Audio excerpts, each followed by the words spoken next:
Hey guys, Adam Rose, Vice President, Senior Loan Officer of Western Ohio Mortgage here in Sydney, Ohio. This is another episode of the Mortgage Guy podcast, and you are going to get to know Mica James that works for Western Ohio Mortgage. He's kind of a big wig down in Mason, Ohio, and we're going to get to know him a little bit, talk about the industry, maybe a couple of odd topics. We're both Bengals fans, so that's probably going to come up. So, Mica.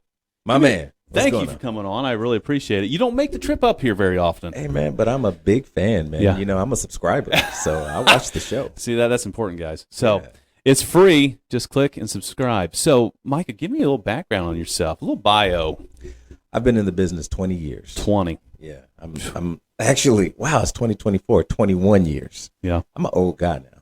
You know, I was the youngest loan officer when I started back in 2003. And now I'm middle-aged, so. I'm going to turn this right there. There we go. You're good. We'll cut that little piece. Yep, I can hear you good. So, but I get your feeling because, you know, when I started, I was in my mid-20s, and I always felt like the young guy in the business, and then now you've been in it, and it's like, okay, I'm no longer the young guy. It's always fun to be like a top producer and being the young guy in it. Yes. Because you're like, what are you doing, right? Right. But now. It's not special. It's not special anymore. It's expected, you know? Correct. It's expected. Correct. That's what happens. That's the change. So are we married? We have family? You know what? Married. I have a beautiful wife that I've been with for 15 years. And I have a daughter. She's 23. And now you're feeling the age. Yeah. Boy. That's what ages me more than anything. Yeah. Just having her. Seeing her go through all the stages of life. She finishes school next month. You know, she got a little boyfriend. Oh, yeah? How's that going? You know, I really like the guy. Okay, good. I really like the guy. But, you know, my daughter's really smart. She got with somebody that she knew I already liked. Okay. So all right. I didn't even get to give him a hard time. Yeah. You know, I loved him immediately. So he must be just like you then, right? Actually, yes. Yeah. I knew he's just like you. Actually, yes. I knew it. Smooth talker. He's a lot like smooth operator. All right, so you've been in the business for over 20 years. Yes. And hobbies. You know, what do you enjoy doing? I mean, because I talked about Bengals, and I know that's a hot topic for us. You know what's crazy, Adam? People don't realize how many hobbies I have. Oh, yeah? Yeah, because I believe that you can learn throughout your whole life. Like just yesterday, I was trying to learn to draw. You know, just yesterday. Yeah. Just decided to pick up the pencil and let's see how this goes. Let's work on it. Did you stick figure it? No, man. Actually, if I had them with me, I would show you. But I did some pretty nice stuff because there's this guy online that believes anybody can draw. Yeah, I'll send you the link. It's quite the assumption. I'll send you the link so you can put it in your comments. Okay. But yeah, he teaches anybody. He even taught some people who were stroke victims that could write only with their offhand. He taught them how to draw. I was like, I could definitely do this then. Yeah. So. I'll tell you what. I had one art class as an adult, and that's when I was living. So I studied abroad in college in Rome, right, for a semester, and we had to take a sketching class. Fancy. And so it was fun, right? You do it on location and stuff like that. I'm still terrible at it though. My wife's a pretty good artist. My nephew's an amazing artist. I don't know if you've ever seen some of his stuff, but I just don't have it. I just can't. I'm telling you, if you do one video with this guy, all right. I mean, you're just doing caricatures. I mean, you're not gonna be Michelangelo, right? But you're. I could do characters with like the big face and heads and stuff like that. Stuff like that. I'll autograph it and make it look like it's. I don't have to be great. I don't have to be the greatest at anything. I just want to be decent at everything. Right. Yeah. You know. Yeah. So I'm doing that. I love basketball, singing.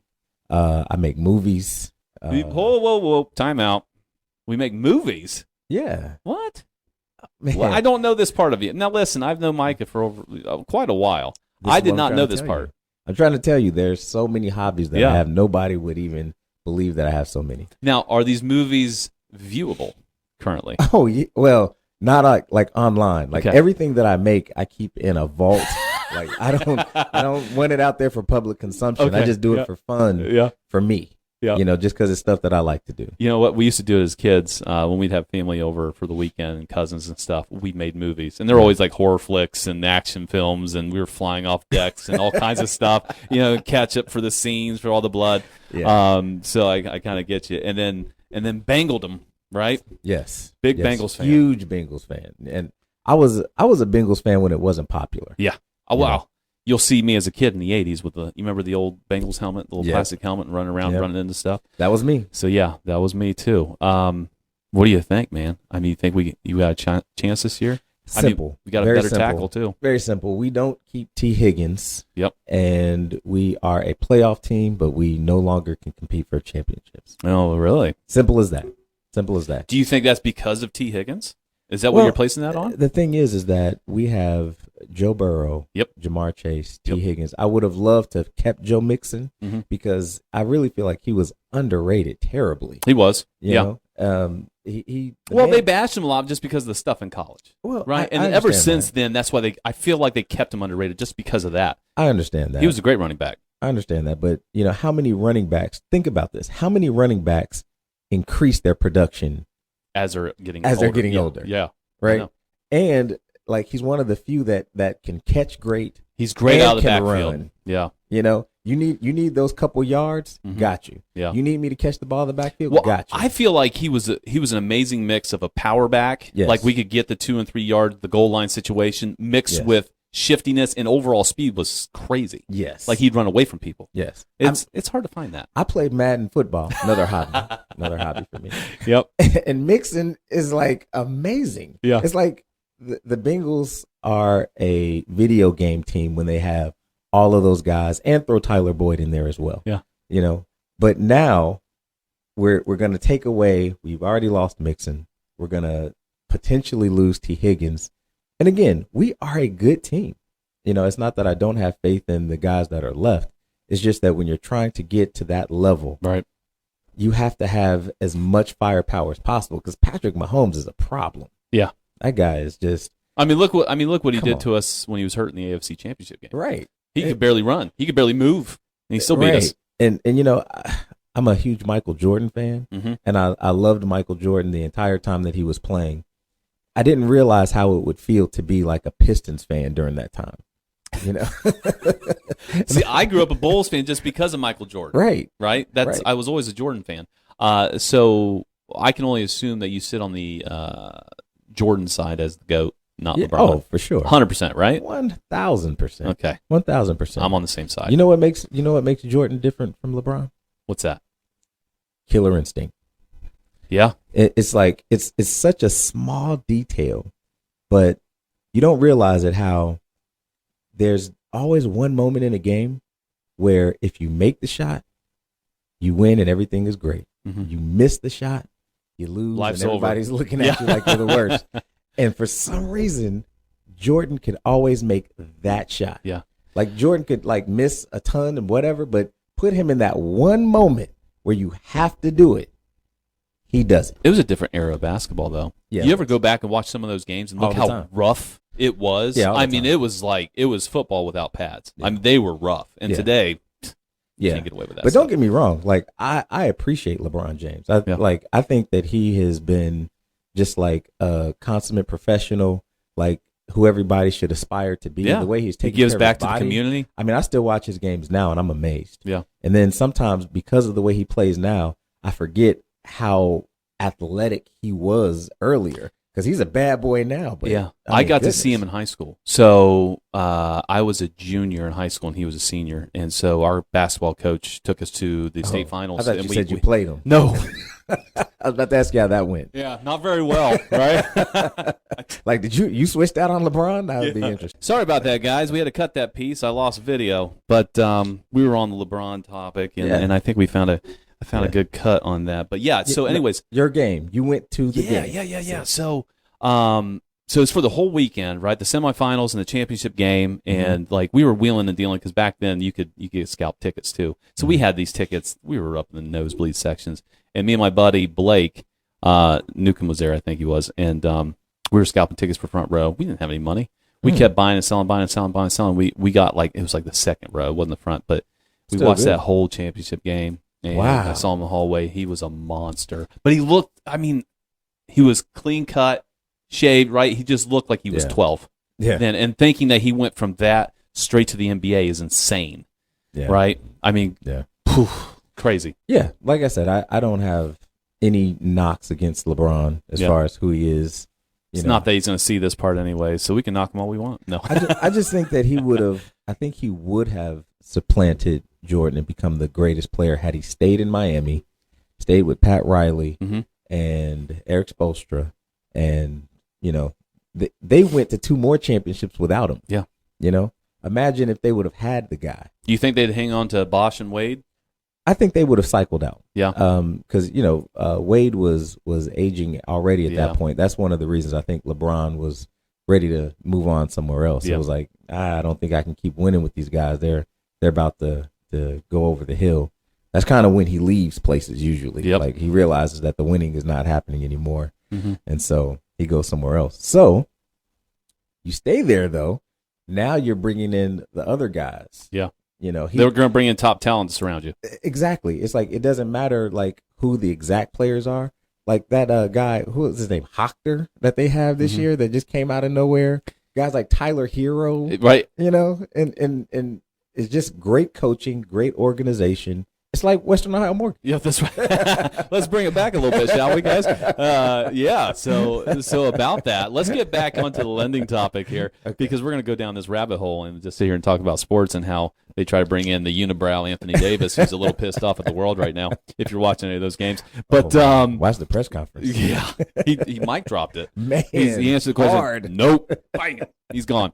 Don't be like that. So, anyways, economic environment. So Yes. I had Chad Perk on, and we were talking about the economic environment. And what do you think buyers need to hear or to address some of their concerns in this environment? Like, hey, rates are too high, or hey, prices are crazy. I'm waiting for the crash. What kind of response or education would you like the buyers to know? I think that it's all about perspective. With being in the business 20 years, when I came in, the interest rate was 9.99, Right. and everyone was excited. Yeah, it broke single digits, right? Right. Yeah, we're in the single digits, baby. This is money. People were calling in left and right, like, let me get that 9.99 rate, and we were putting it out there. Right. But because we've gone through so much of a cycle of really low rates, that's all that people have in their mind. Yeah. Yeah, it's hard, and it's hard to get out of that mindset. It really is. And I've talked about this on the show. Is that going through that in 21 and early 22 and late 20, those low rates, that 2.5 to 3.5% range, is a big piece of why we're kind of in the pickle we're in, right? Correct. Yes. Because the big problem here is inventory, and a lot of those people that have the houses, they're sitting on those low rates, and they just don't want to come off of them. And I get it. I understand. I'm one of them. Yeah. Right. We're talking about building a house here in the next 2 years. And I'm like, I don't know. My house is paid off. I don't know if I want to do this now. Right. Does this make sense? So, I'm guilty of it too. So I completely get it. What about agents? Right. So what sets you apart from a senior loan officer exec compared to other typical LOs? Right. What's the differentiating factor here? So we talked about Jordan and LeBron. Yeah. Where there's that one moment, right?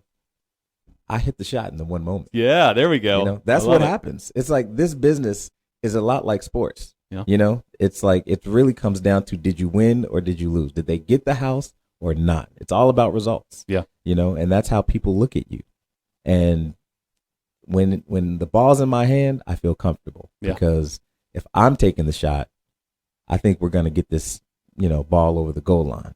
If the ball's in somebody else's hand, I'm not so sure. Yeah, right? I don't know.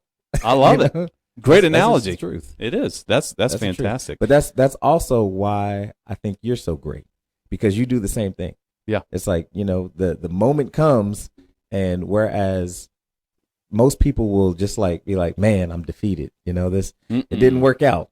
It's like, I don't take no for an answer. Exactly. I mean, and it could have been something that was completely out of our realm of control. Yeah. Right? Yeah. And say, oh my gosh, here's what we ran into. I had no idea. No one knew. Hell, half the time, buyer didn't even know. Right. Judgments, liens from 10 years ago that come flying in.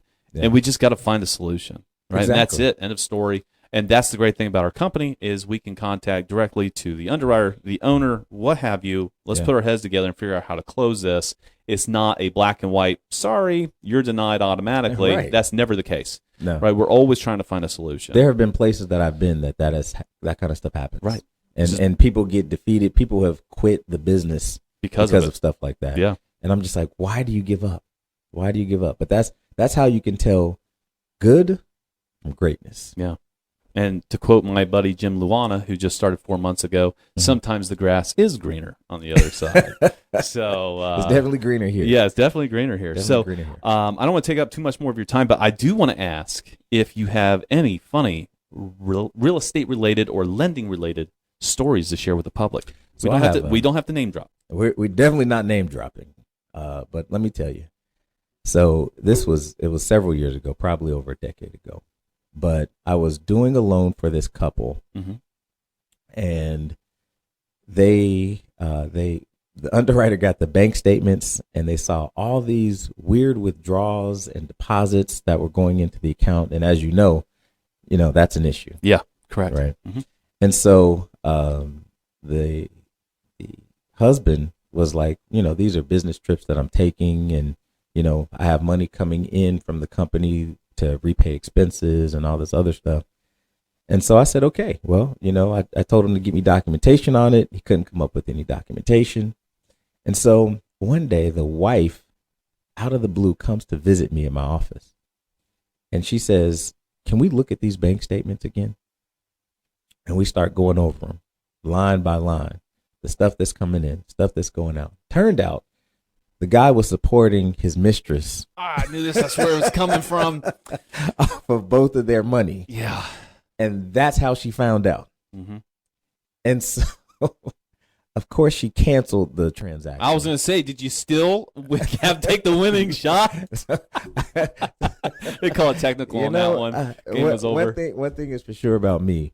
Like, I always want to do the right thing for you. So it's like, if this is not the right move, let's not do it. Yeah. So I of course I couldn't try to, tell her this makes sense. She confronted him. He was upset.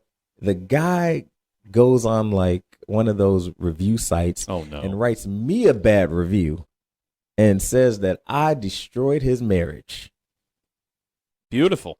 I mean, I don't even know. Did you? What do you even say? I mean, because there's only so much you can say in response. There's nothing I could say. Yeah, because it's like I can't give out, tell what happened. Right. But he just ranted about me destroying his life and marriage, and they got divorced. Oh, you know what? I still win. She came back to me and bought a house herself. Glad I remembered got that the part. deal done, baby. I knew it. There's got to be something. I knew there was going to be a happy ending. Life always works out, man. It always works out. That's crazy. I mean, we got some crazy stories because I've actually had some stories about a couple trying to close in Columbus, and this gentleman was buying a house for his mistress.